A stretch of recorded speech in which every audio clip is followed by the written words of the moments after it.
You were the word at the beginning, one with God the Lord Most High.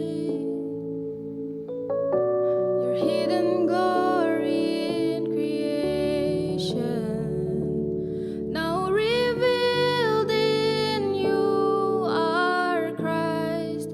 What a beautiful name it is. What a beautiful name it is.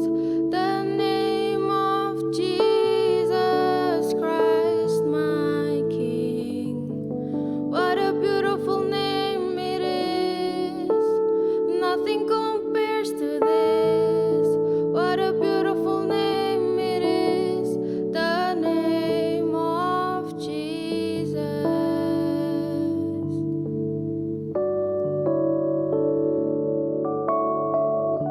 You didn't want heaven without us.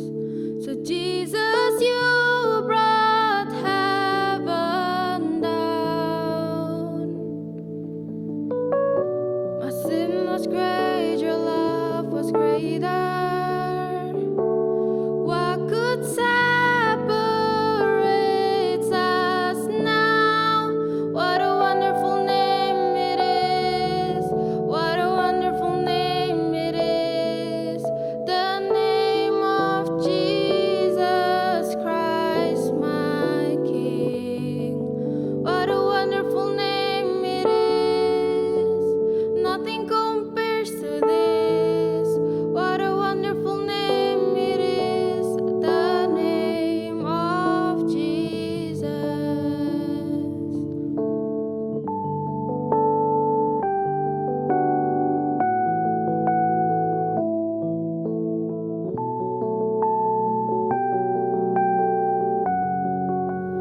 You have no rival, you have no equal. Now and forever, God, you reign. Yours is the kingdom, yours is the glory, yours is the name above all name. What a powerful name it is. What a powerful name it is. The name of Jesus Christ, my King. What a powerful name it is. Nothing can stand against. What a powerful name it is. The name of Jesus. What a powerful name it is. The name of Jesus.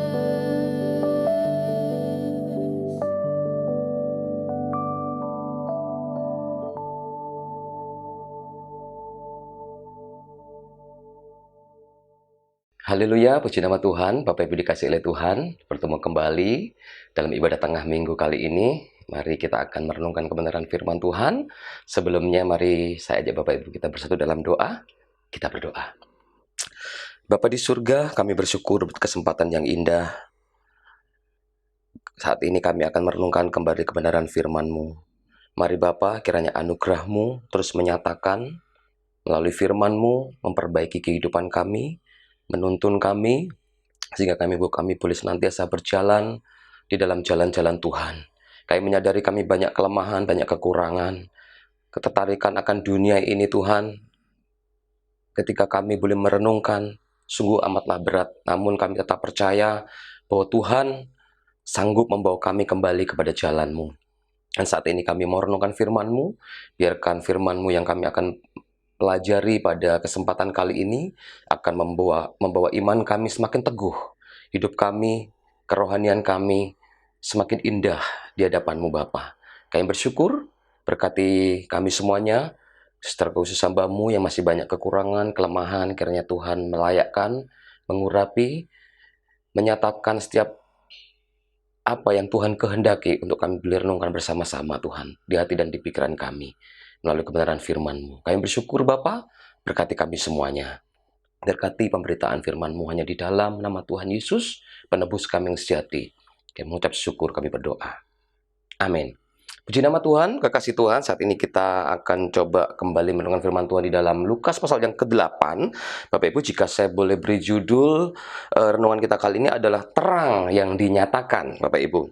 Nah, di minggu-minggu Advent yang menjadi masa penantian kita, Bapak Ibu, akan Natal yang akan kita rayakan, Bapak Ibu, di bulan Desember. Bapak Ibu, seluruh dunia merayakan Natal ini, Bapak Ibu. Namun kali ini kita perlu mempersiapkan hati dengan sungguh-sungguh memaknai makna Natal di tengah pandemi ini, Bapak Ibu. Oleh sebab itu, saya rindu kita semua merenungkan firman Tuhan. Biarkan firman ini akan meneguhkan iman kita, menguatkan kita, semakin kita bertumbuh mengasihi Tuhan lebih baik lagi. Terpuji nama Tuhan, Bapak Ibu. Mari kita buka bersama firman Tuhan di dalam Lukas pasal yang ke-8 ayat 15 sampai 18. Nanti lompat di dalam ayat 22 sampai 25.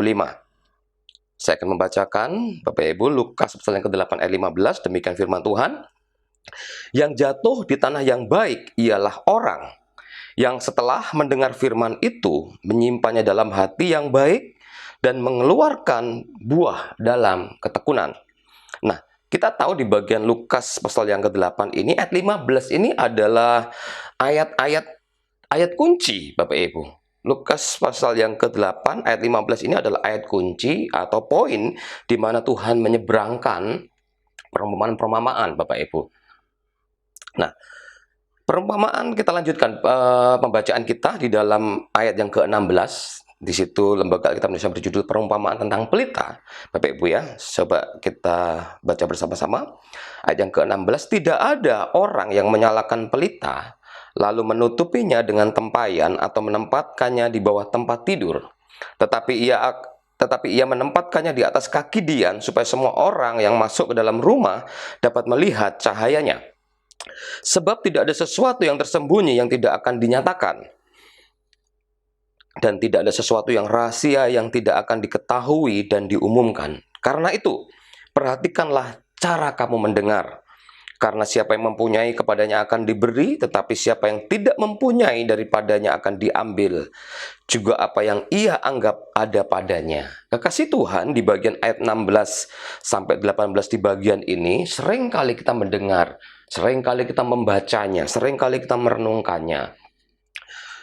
Tapi kita perlu mengerti bahwa pelita yang dimaksud di dalam teks yang kita sudah baca ini adalah bukan gereja atau kita sebagai anak-anak Tuhan yang harus bersinar untuk menyatakan terangnya Tuhan. Atau kita sebagai orang percaya ini, hidup kita dalam dunia ini harus bersinar seperti teks ini katakan. Bukan ya, kasih Tuhan. Sesungguhnya kalau kita mau teliti, pelita yang dimaksud di sini adalah Kristus itu sendiri. Nah, suatu saat nanti Kristus kemuliaannya akan dinyatakan kepada Bapa. Bapa akan menyatakan Kristus kepada seluruh dunia. Nah, dan kita sekarang ini sedang menanti-nantikan akan hal itu. Bagaimana terang Kristus akan dinyatakan dalam kehidupan kita, di dalam dunia ini, sehingga tidak ada satupun mata yang tidak memandang kepada Dia. Dan kita menantikan hal itu. Sesungguhnya, kita akan melihat kemuliaan Tuhan kita Yesus Kristus, Bapak Ibu. Nah, dalam kehidupan kita, apapun yang kita sedang pergumulkan, apa yang menjadi kesulitan hidup kita yang kita jalani, nanti ketika kita melihat terang kemuliaan Kristus yang Bapa nyatakan, itu penderitaan kita itu seakan-akan tidak ada artinya, Bapak Ibu. Maka kita mengucap syukur oleh karena Bapa menyatakan terang kemuliaan Kristus yang luar biasa. Nah, ketika Kristus datang untuk pertama kalinya di Natal, ya Bapak Ibu ya, kemuliaan yang sempurna itu belum nyata, belum dinyatakan secara sempurna. Bapa masih menyembunyikan kemuliaannya di dalam kesederhanaan, kalau kita bisa lihat. Nah, bayangkan bagaimana tidak sederhana Bapak Ibu. Ketika bayi Natal itu lahir, dia lahir di kandang binatang. Firman Tuhan mengatakan serigala punya liang, burung punya sarang, tapi anak manusia tidak punya tempat untuk meletakkan kepalanya. Bayangkan Bapak Ibu, ketika Natal itu datang, bayi itu lahir, Bapak Ibu. Itu sebabnya kita Bapak Ibu yang menerima Kristus dalam kesederhanaan itu, kita yang menerima Kristus dalam keadaan sebagai yang hina itu, ketika kita menerima Kristus pada waktu dia datang sebagai orang yang rendah, maka firman Tuhan berjanji kita akan menikmati ketika terang pelita itu dinyatakan. Bapak Ibu, sekalipun dulu 2000 tahun yang lalu ketika Tuhan Yesus lahir datang ke dunia ini, Bapak Ibu, dalam kesederhanaan, dalam sesuatu yang tidak dianggap oleh dunia ini. Tapi kita yang menerima dia pada kedatangan yang pertama itu, Bapak Ibu. Begitu kita menerima dia, kita meresponi, kita belajar firman Tuhan, lalu kita menerima kondisi Kristus yang seperti itu, dia rela menderita, Bapak Ibu. Dia harus mengalami berbagai macam kesulitan yang Kristus alami, tapi kita masih tetap bisa menerima dia. Suatu saat Tuhan akan menyatakan terang itu luar biasa, pelita itu akan bersinar luar biasa, dan kita akan terkagum melihatnya, Bapak Ibu. Jadi pelita di sini sedang berbicara tentang Kristus, Bapak Ibu ya. Yesus mengatakan tidak ada ya orang yang menyalakan pelita lalu menutupinya dengan tempayan. Nah, Kristus pun kita percaya suatu saat kemuliaannya akan dinyatakan. Itulah sebabnya kesimpulan dari ayat 18 ini menjadi suatu kesatuan dengan dua ayat sebelumnya, yaitu ayat 16 dan 17. Bapak Ibu, sebab di dalam ayat 18 kembali dimunculkan apa yang ayat 15 katakan. Perhatikanlah cara kamu mendengar. Sebab jikalau cara kita mendengar itu tepat, maka kita akan melihat kemuliaan Kristus di balik kehinaannya, di balik kesederhanaannya, Bapak Ibu. Nah, kalau cara mendengar kita tepat, maka kita akan melihat ketuhanan Kristus di tengah-tengah dunia yang menganggap dia hanyalah seorang penyesat, hanyalah menganggap dia orang yang pantas untuk dibinasakan, Bapak Ibu. Perhatikan cara kita mendengar. Seperti apalagi kita melihat kematian Kristus di kayu salib. Bapak Ibu, tidak ada berita tentang kelahiran kalau tidak memberitakan tentang kematian, Bapak Ibu. Nah, Tuhan kita mengalaminya. Apalagi salib yang dia jalani, Bapak Ibu. Bagi dunia, salib adalah simbol kutuk. Namun bagi orang percaya, salib adalah simbol kemenangan, Bapak Ibu. Makanya kita mengucap syukur, Bapak Ibu. Dan Tuhan mengingatkan melalui firman kita, perhatikan cara kita mendengar. Jika kita ingin melihat terang pelita itu dinyatakan dalam kehidupan kita, dan kita melihat, Bapak Ibu, sehingga kita tidak hanya fokus di hidup ini saja memperhatikan keadaan kita, kesulitan, pergumulan, tekanan hidup kita, namun kita melihat terang kemuliaan Kristus yang akan menguatkan kita, mengubah hati kita, iman kita semakin teguh di dalam Kristus, Bapak Ibu. Nah, bagaimana terang itu dinyatakan? Kita coba baca ayat selanjutnya di dalam pasal 8 ayat 22 sampai 25. Kita perhatikan, Bapak Ibu ya. Angin ribut diredakan. Pada suatu hari Yesus naik ke dalam perahu bersama-sama dengan murid-muridnya, dan ia berkata kepada mereka, marilah kita bertolak ke seberang danau. Lalu bertolaklah mereka. 23. Dan ketika mereka sedang berlayar, Yesus tertidur. Sekonyong-konyong turunlah tofan ke danau sehingga perahu itu kemasukan air dan mereka berada dalam bahaya. Maka datanglah murid-muridnya membangunkan dia, katanya, Guru, Guru, kita binasa. Ia pun bangun, menghardik angin dan air yang mengamuk itu, dan angin dan air itu pun reda, dan danau itu menjadi teduh. Ayat 25, lalu katanya kepada mereka, di manakah kepercayaanmu? Maka takutlah mereka dan heran, lalu berkata seorang kepada yang lain, siapakah gerangan orang ini, sehingga ia memberi perintah kepada angin dan air, dan mereka taat kepadanya. Berbagai khotbah yang sering kita dengarkan dari bagian ini, Bapak Ibu, seringkali mengingatkan, menyatakan bahwa dia Tuhan yang luar biasa. Dia mengatasi badai, dia mengatasi alam semesta ini, Bapak Ibu. Nah, namun yang perlu kita mengerti dan kita pahami bahwa kisah ini, Bapak Ibu, adalah refleksi sederhana bagaimana terang itu tidak bisa ditutupin, Bapak Ibu. Bagaimana kita diperlihatkan teks yang menunjukkan bahwa dia Tuhan yang menguasai angin ribut dan ombak laut, dan dia mengatasi alam semesta ini, Bapak Ibu. Nah, ada 3 hal sederhana yang saya mau tekankan dari bagian ini, Bapak Ibu. Nanti di belakang coba kita akan aplikasikan bersama-sama. Yang pertama, Injil Lukas ini, Bapak Ibu, dalam peristiwa angin ribut yang dicatat khususnya di bagian ini, Bapak Ibu, penekanannya adalah supaya kita mendengar dan mentaati firman Tuhan. Kalau kita kembali di dalam pasal 8 ayat yang ke-15 mengatakan seperti ini, Bapak Ibu, yang mengajar kita untuk mendengar. Dikatakan, yang jatuh di tanah yang baik itu ialah orang yang setelah mendengar firman itu menyimpannya dalam hati dan mengeluarkan buah dalam ketekunan. Lalu ayat yang ke-18, karena itu perhatikanlah cara kamu mendengar. Karena siapa yang mempunyai kepadanya akan diberi, tapi siapa yang tidak mempunyai daripadanya akan diambil juga apa yang ia anggap ada padanya. Lalu kita lompat ke ayat 21 yang mengatakan, tetapi ia menjawab mereka, ibuku dan saudara-saudaraku ialah yang mendengarkan firman Allah dan melakukannya. Apa Apa sih Bapak Ibu kalau kita renungkan hal yang harus dimiliki seorang murid, seorang anak Tuhan untuk mendengarkan firman Tuhan Bapak Ibu? Hal pertama adalah menuntut kita yang mendengar firman Tuhan adalah orang yang memiliki kerendahan hati Bapak Ibu.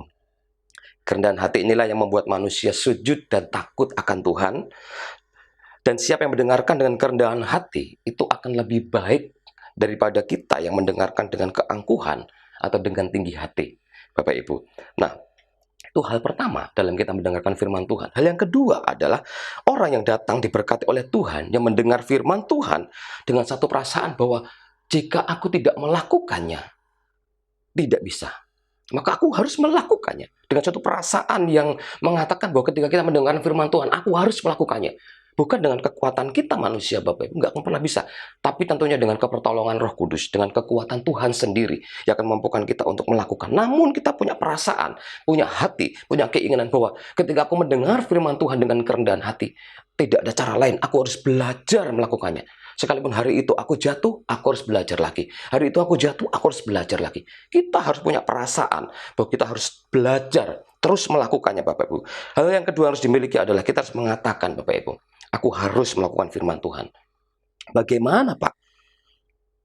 Ketika kita melihat kitab suci, standarnya terlalu besar Pak. Terlalu, absolut, terlalu berat Pak.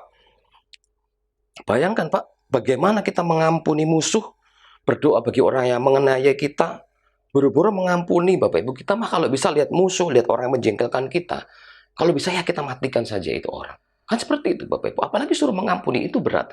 Itu standar Alkitab itu di atas rata-rata Bapak Ibu. Kita tidak akan pernah bisa melakukan, bahkan mengampuni orang yang jahat kepada kita, tanpa pertolongan Roh Kudus Allah, tanpa kita punya kerinduan bahwa Tuhan pimpin kita untuk melakukannya. Tidak bisa Bapak Ibu. Karena hidup menurut standar Alkitab Bapak Ibu itu sangat ideal dan sempurna. Memang berat Bapak Ibu, sedangkan hidup kita ini terkadang perlu sesuatu yang realitas Bapak Ibu, sesuatu yang realistis dikatakan Bapak Ibu.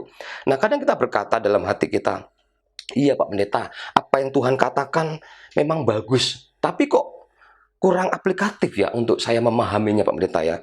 Firman Tuhan yang Tuhan katakan itu kadang-kadang memang bagus Pak Pendeta, menyentuh hidup saya.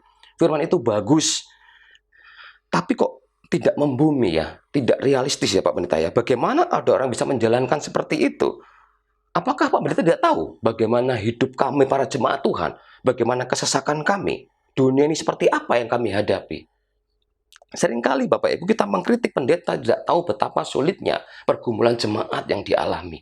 Tidak Bapak Ibu, kita sama-sama bergumul, kita sama-sama mengalami kesulitan di dalam kehidupan ini Bapak Ibu. Namun tetaplah percaya Bapak Ibu bahwa Tuhan akan senantiasa menguatkan kita ketika kita mengalihkan fokus kita kepada Tuhan.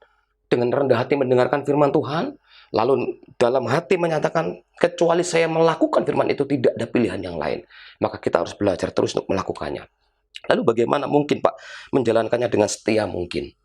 Sesetia mungkin kita menjalankan firman Tuhan Bapak Ibu. Nah, mengatakan firman Tuhan itu kurang aplikatif Bapak Ibu, akhirnya kita mempunyai kebiasaan memecah hidup kita Bapak Ibu. Memecah hidup kita artinya adalah kita menganggap bahwa hal ke gereja, hal berdoa, hal merenungkan firman, baca firman itu adalah hal rohani. Nanti dalam dunia sekuler kita harus hidup ya seperti apa adanya, seperti sistem dunia ini, seperti gimana. Jadi seakan-akan kita memecah, ada dualisme yang kita hidupi, Bapak Ibu. Sehingga apa yang kita lakukan, Bapak Ibu, itu kadang-kadang membuat kita bingung. Ya urusan rohani, ya rohanilah, baik, melayani, dan sebagainya, datang kepada Tuhan, berdoa, beribadah, berpuasa, dan lain sebagainya. Lalu ketika dalam menghadapi urusan dunia, ya kita harus ikut cara dunia, bagaimana sistemnya. Bapak Ibu, itu kita sedang memecah belah dan itu menyakitkan sekali Bapak Ibu. Sesungguhnya tidak ada pemisahan dalam hidup kita di dalam Tuhan Bapak Ibu. Kita sebagai orang percaya Bapak Ibu, justru kita harus bangun jasmani kita di dalam kerohanian kita. Dan kerohanian kita adalah buah Bapak Ibu dari jasmani kita Bapak Ibu. Dari apa yang kita lakukan di dalam kehidupan jasmani kita Bapak Ibu, itu yang menentukan adalah kerohanian kita Bapak Ibu. Dan Tuhan mau supaya hal rohani itu kita praktekkan dalam jasmani kita sehari-hari Bapak Ibu. Nah, jasmanimu itu bicara rohanimu. Rohanimu itu yang harus jadi standar kamu bangun kehidupan jasmanimu ketika kita mempersembahkan di dalam Tuhan. Dan Alkitab juga tidak menginginkan kita menjadi orang yang terpecah Bapak Ibu dalam hal itu. Kita harus tetap satu di dalam Tuhan. Mendengarkan firman Tuhan, belajar dengan kekuatan roh Tuhan, mempraktekkan kehidupan itu, melakukannya. Sekalipun babak belur, Bapak Ibu, sekalipun masih jatuh sana sini, tetaplah ingat bahwa Tuhan itu menyertai kita sampai pada kesudahan zaman, Bapak Ibu. Lalu kita katakan, mengapa sih Pak kok harus mendengarkan firman Tuhan? Kekasih Tuhan, kita ini menyadari bahwa kita ini kurang saleh. Kita ini harus menyadari bahwa kita ini kurang baik, kita ini kurang benar, kita ini kadang-kadang kurang bijak, kadang-kadang kita juga kurang kebaikan yang kita boleh taburkan di dalam kehidupan kita. Oleh sebab itu kita sadar bahwa kita perlu firman Tuhan. Saat itulah Bapak Ibu kita menyadari kekurangan kita. Oh itulah, ternyata aku perlu firman Tuhan. Nah orang seperti ini akan datang dengan kerendahan hati dan berkata kepada Tuhan, Tuhan saya sudah coba hidup di luar firman-Mu, maka saya tidak mendapati sejahtera, saya tidak mendapati pemulihan, Bapak Ibu. Dan seperti itu Bapak Ibu ya. Jadi di poin yang pertama ini ada 3 hal yang perlu kita miliki, yaitu kerendahan hati untuk mendengarkan firman Tuhan sehingga kita takut dan taat akan Tuhan. Lalu yang kedua, perasaan di dalam hati pikiran kita untuk kita tidak ada pilihan lain selain melakukan firman itu. Lalu yang ketiga, ketika saya mendengar firman Tuhan itu, biarkan itu akan membawa saya kepada hubungan relasi yang semakin indah, semakin intens, semakin intim dengan Tuhan. Seharusnya itu yang ada dalam pikiran kita. Lalu bagaimananya? Bagaimana cara kita mengasihi orang lain dengan kita mengasihi Tuhan? Bagaimana kita mengasihi Tuhan dengan kita mendengarkan firman-Nya, dengan menjalankan firman-Nya. Jadi kasih kepada Tuhan adalah mendengarkan firman, ketaatan kepada firman, dan kasih itu kepada sesama. Bapak Ibu, tidak ada cara lain Bapak Ibu ya. Nah Tuhan Yesus mengatakan bahwa His knowledge and His action itu fits. Pengetahuannya dan tindakannya dari Tuhan Yesus itu cocok, Bapak Ibu. Jadi kita tidak hanya memiliki pengetahuan akan firman Tuhan dengan baik, tapi kita tidak mencoba mempraktekkan di dalam tindakan kita, Bapak Ibu. Tuhan Yesus itu cocok, Bapak Ibu, koheren gitu. Jadi tindakannya sama pengetahuan akan firman itu, dia itu cocok, apa yang dia tahu dia jalankan. Kita belajar bersama-sama Bapak Ibu di poin yang pertama ini Bapak Ibu. Bagaimana cara kita mendengar? Bagaimana kita merenungkan firman Tuhan? Yang kedua Bapak Ibu, ini kita perhatikan, terang itu mulai dinyatakan. Nah perhatikan, kuasa dan kemuliaan Kristus itu mengatasi hukum alam. Di bagian ini kita tahu, Bapak Ibu, setelah Tuhan tertidur, lalu kemudian murid-murid membangunkan dia, lalu kemudian Tuhan bangun Bapak Ibu, lalu menghardik badai itu dan angin danau pun teduh Bapak Ibu ya. Nah, saat di masa penantian kita ini Bapak Ibu, kita menyambut dan merayakan Natal, sadarilah Bapak Ibu, Natal yang sesungguhnya yang perlu kita selalu harus ingat adalah Dia datang ke dunia ini Bapak Ibu, kasihnya karena kasihnya akan dunia ini. Dia datang ke dunia ini bukan karena kita berdosa lalu dia harus datang, tidak Bapak Ibu. Sekalipun mungkin Adam dan Hawa tidak jatuh dalam dosa, sekalipun mungkin tidak ada dosa di dunia ini, karena cinta dan kasihnya Tuhan, maka Tuhan harus datang ke dunia ini Bapak Ibu. Jadi karena cintanya Tuhan akan dunia ini, akan kehidupan anak-anak Tuhan yang ditentukan dari semula. Karena cintanya itulah dia datang. Dia ingin membangun suatu relasi dengan umatnya Bapak Ibu. Begitu Allah itu mengasihi kita Bapak Ibu. Nah, mari kita harus membawa diri kita semakin mencintai Tuhan Yesus Bapak Ibu. Seperti Tuhan Yesus mengasihi kita sampai dia harus mati bagi Bapak Ibu dan saya. Makna Natal itu harus kita maknai secara komplit Bapak Ibu. Tidak hanya melihat Yesus sebagai seorang bayi, tapi sebagai Tuhan yang berkuasa, yang melaksanakan mujizat tanda-tanda kerajaan yang akan datang dinyatakan melalui kehidupannya Bapak Ibu. Bahkan dia menguasai alam semesta ini Bapak Ibu. Nah, kalau kita lihat seperti yang Paulus katakan dalam 2 Timotius 4, Bapak Ibu mengatakan, sekarang telah tersedia bagiku mahkota kebenaran yang akan dikaruniakan kepadaku oleh Tuhan, hakim yang adil pada harinya. Tapi bukan hanya kepadaku, melainkan juga kepada semua orang yang merindukan kedatangannya. Ketika kita merayakan Natal, Bapak Ibu, kita harus ingat esensi sesungguhnya Natal itu.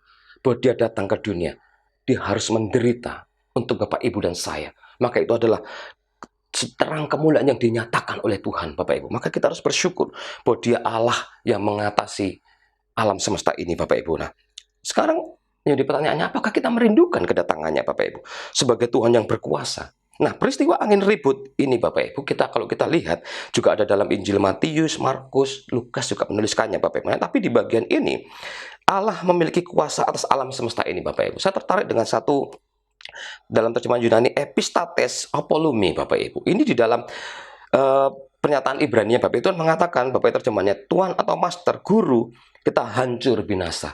Namun Bapak Ibu, ada satu pengertian yang indah dari teks Yunani yang kita bisa lihat Bapak Ibu, dari kalimat ini yang mengatakan bahwa Tuhan, Engkau akan kehilangan kami dan kami akan binasa. Bapak Ibu, kalimat epistates apolumi Bapak Ibu, dia memiliki arti terjemahan yang indah Bapak Ibu. Di bagian ini dia mengatakan bahwa Tuhan, Engkau akan kehilangan kami dan kami akan binasa.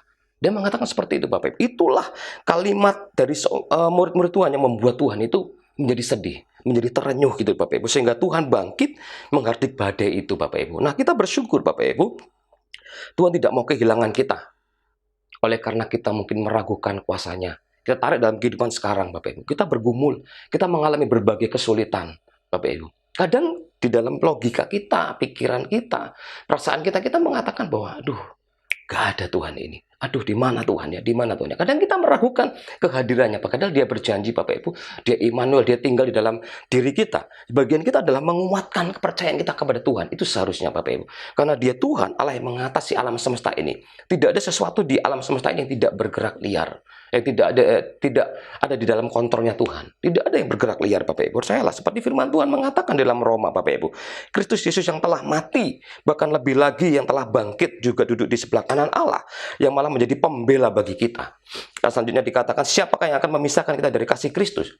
Dikatakan penindasan, kesesakan, penganiayaan, kelaparan atau kelanjangan atau bahaya atau pedang, seperti ada tertulis, oleh karena engkau kami ada dalam bahaya maut sepanjang hari, kami telah dianggap sebagai domba-domba sembelihan. Namun di closing Bapak Ibu ayat 37, tetapi dalam semuanya itu kita lebih daripada orang-orang yang menang oleh Dia yang telah mengasihi kita. Di poin 2 ini kita belajar Bapak Ibu, dia Tuhan yang mengatasi segalanya. Jangan pernah ragukan kekuatan kuasa Tuhan yang bekerja bagi Bapak Ibu dan saya.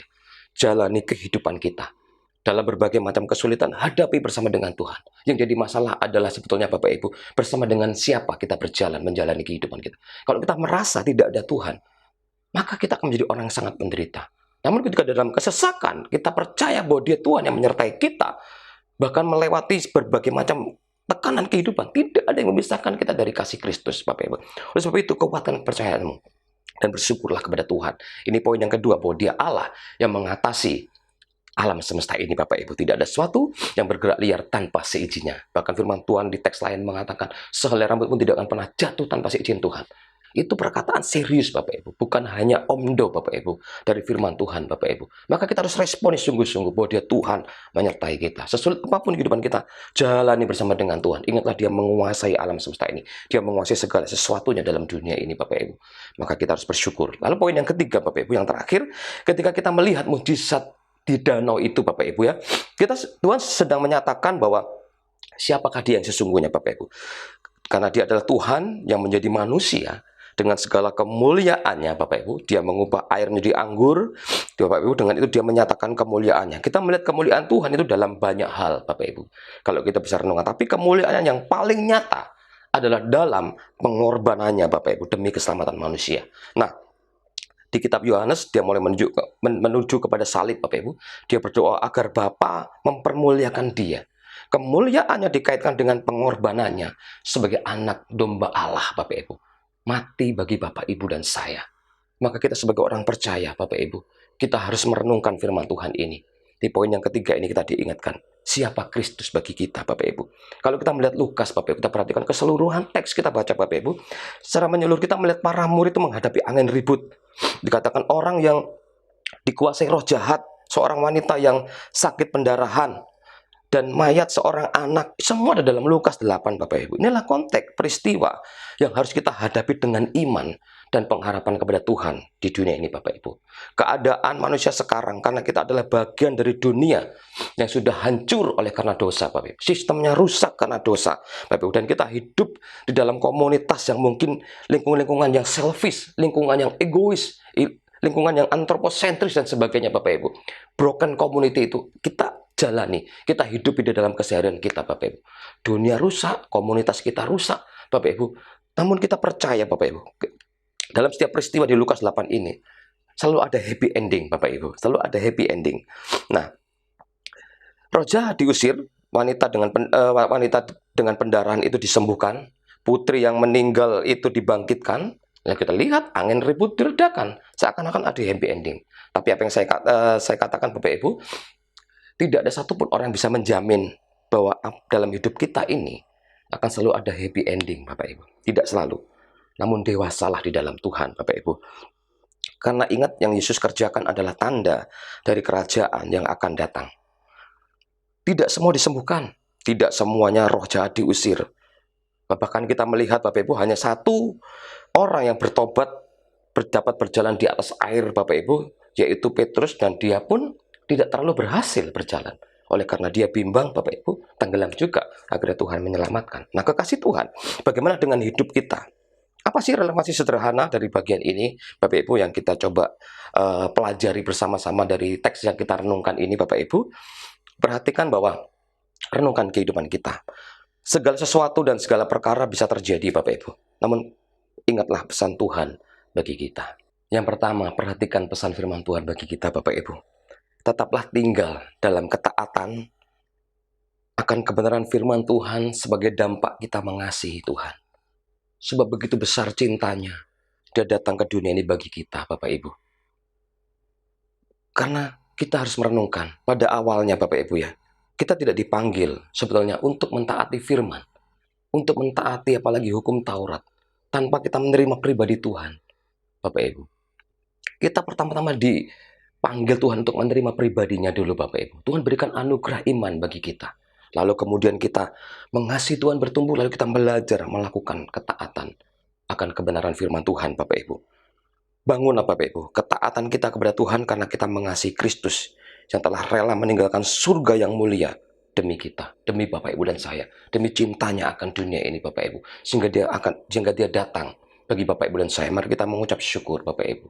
Bangunlah ketaatan karena kita mengasihi Tuhan. Lalu yang kedua Bapak Ibu, percayalah bahwa hidup kita ada di tangan Tuhan. Dia yang memegang kuasa dan kedaulatan atas segala sesuatu di dunia ini Bapak Ibu. Firman Tuhan mengatakan dia memegang kunci surga dan bumi. Dalam perjanjian lama kita melihat Bapak Ibu, dia memegang tidak hanya kekayaan bangsa-bangsa, kekayaan orang fasik lima di seberang laut Bapak Ibu. Itu bagi orang-orang Israel, anak-anak Tuhan, itu disediakan Bapak Ibu. Percayalah, apa menjadi pergumulan kita Bapak Ibu. Bahkan hati raja-raja dalam tangan kuasa Tuhan. Dia mengalirkannya kemana Tuhan mau. Bapak Ibu, tenanglah jiwamu dalam hadirat Tuhan. Percayalah apapun keadaanmu, dia yang menyertai kita. Jika tidak ada jalan, datanglah kepada Tuhan. Bapak Ibu, mungkin jalan kanan kiri muka belakang tertutup Bapak Ibu. Ada jalan ke atas, ada Tuhan Bapak Ibu yang pandai, yang ahli dalam membuat jalan Bapak Ibu. Seperti jalan keselamatan yang diberikan Bapak Ibu, tidak masuk pikiran manusia, tidak timbul dalam hati manusia, tapi itu disediakan bagi kita yang mengasihi Dia. Maka kita harus bersyukur kepada Tuhan, percayakan hidup kita sepenuhnya hanya kepada Tuhan Bapak Ibu. Seperti Kristus, hidup bergantung dari Roh Kudus, melaksanakan misi keselamatan yang dari Bapa, sehingga dia naik ke surga dimuliakan Bapak Ibu. Dan kalau dia akan dinyatakan kedatangannya kembali Bapak Ibu, yang kita rindukan bersama-sama, akan menguatkan kita Bapak Ibu untuk hidup di dalam Tuhan Bapak Ibu. Karena Tuhan Yesus yang punya kuasa atas segala sesuatu Bapak Ibu. Lalu yang ketiga Bapak Ibu, siapakah Yesus itu bagi kita? Relakah kita bertahan menjalankan penderitaan yang kita jalani di dunia ini Bapak Ibu, mengerjakan keselamatan yang Tuhan anugerahkan dengan takut dan gentar akan Tuhan, tetap mengasihi Tuhan? Bagaimana ketika kita mengiring Tuhan? Sikap kita, Bapak Ibu, perhatikan. Bagaimana jika kita belum ditolong oleh Tuhan? Bagaimana jika kita belum disembuhkan oleh Tuhan? Bagaimana jika kita belum diberkati oleh Tuhan? Bagaimana jika kita belum dibukakan jalan dalam kesesakan kita, dalam pergumulan kita? Bagaimana Bapak Ibu? Bagaimana sikap kita tentang siapa Tuhan Yesus itu ketika kita menghadapi segala sesuatu Bapak Ibu? Renungkan firman ini Bapak Ibu. Saya mengakhiri dengan sebuah pertanyaan Bapak Ibu. Bagaimana sikap kita hidup bersama dengan Yesus menghadapi kesulitan kita Bapak Ibu? Puji nama Tuhan Bapak Ibu. Bapak Ibu jawab, renungkan kebenaran firman ini, nyatakanlah kepada Tuhan bahwa Dia Tuhan yang mengatasi segalanya. Dan terang itu dinyatakan bagi Bapak Ibu dan saya yang terus mengasihi Dia sampai pada akhirnya. Mari kita berdoa. Bapa di surga, kami bersyukur Tuhan melalui kebenaran firman yang sederhana kami boleh renungkan pada kesempatan kali ini. Kami tahu sebagai manusia, kami banyak kelemahan. Kadang kami menganggap bahwa Tuhan kurang realistis. Apa yang kami hadapi kadang-kadang fakta menjadi lawan dari kebenaran yang kami harus jalani di dalam Kristus. Mari Bapa, Roh-Mu yang suci, yang ada di dalam diri kami Tuhan, sebagai umat yang percaya, yang memuji menyembah Tuhan, yang menerima Yesus Kristus Tuhan sebagai Tuhan dan Juru Selamat. Kami mau bersyukur kepada Tuhan bahwa Natal ini kembali mengingatkan kami bahwa Tuhan hadir, Tuhan datang ke dunia ini untuk menderita bagi kami. Tuhan datang untuk membawa kami kembali kepada Tuhan. Kami rindu Tuhan menjalin ketaatan dengan indah karena kami mengasihi Tuhan. Kami rindu Tuhan terus belajar melakukan firman-Mu. Mari Tuhan yang akan menolong kami. Apapun keadaan kami ya Tuhan yang kami hadapi, Tuhan mau supaya kami tetap terus setia kepada Tuhan. Bahkan sekalipun kami gagal Tuhan, namun Tuhan tidak pernah meninggalkan kami. Ajar kami untuk mengingat bahwa karya-Mu sempurna bagi kami. Ketika mata kami tertuju kepada Tuhan, Tuhan akan memberi kami kekuatan menghadapi hari-hari yang kami jalani Bapa. Kami bersyukur Bapa di surga buat sharing firman yang sederhana yang kami boleh renungkan di kesempatan kali ini Tuhan. Hamba-Mu yang terbatas, kiranya Tuhan semakin mengurapi dan memberikan pengertian-pengertian yang baik akan firman-Mu ini Bapa. Dan jemaat Tuhan yang mendengarkan rekaman ini Tuhan, dimanapun mereka berada, Tuhan yang melawat, menjaga hati mereka, memberkati Tuhan apa yang menjadi kerinduan hati mereka Tuhan, bahwa mereka semakin bertumbuh mengasihi Tuhan. Kami bersyukur Bapa di surga buat kesempatan yang indah merenungkan kebenaran firman Tuhan kali ini Tuhan. Dan saat ini sebelum kami berpisah Tuhan, kami melakukan aktivitas kami, hidup di dalam kenyataan kami. Tuhan mau supaya kami membangun jasmani kami sebagai buah dari kerohanian kami. Tidak ada dualisme bagi kami, tapi Tuhan akan berjanji menyertai kami, memampukan kami untuk tetap terus eksis mempermuliakan nama Tuhan menjelang Natal yang kami akan rayakan bersama-sama ini Bapa. Terpuji nama-Mu Bapa, kami mengucap syukur dan kami rindu terima berkat datang daripada Tuhan. Kekasihku di dalam Tuhan, angkat tanganmu di hadapan Tuhan. Saat ini kau sudah mendengarkan kebenaran firman Tuhan, renungkanlah dan lakukanlah. Andalkan Tuhan dalam setiap langkah kehidupanmu. Maka terimalah segala berkat yang datang daripada Allah Bapa di surga, kekuatan, kasih karunia di dalam Tuhan Yesus Kristus, serta Roh-Nya yang kudus yang akan terus memimpin hidup kita. Senantiasa kita ada di jalan-jalan Tuhan. Tetaplah andalkan Tuhan dalam kehidupanmu. Maka terimalah semua kebaikan ini hanya di dalam nama Bapa, Putra, dan Roh Kudus. Dan di dalam nama Tuhan Yesus Kristus, kita yang percaya terima berkat Tuhan dengan iman. Bersama kita berkata, amin. Puji nama Tuhan, Tuhan memberkati.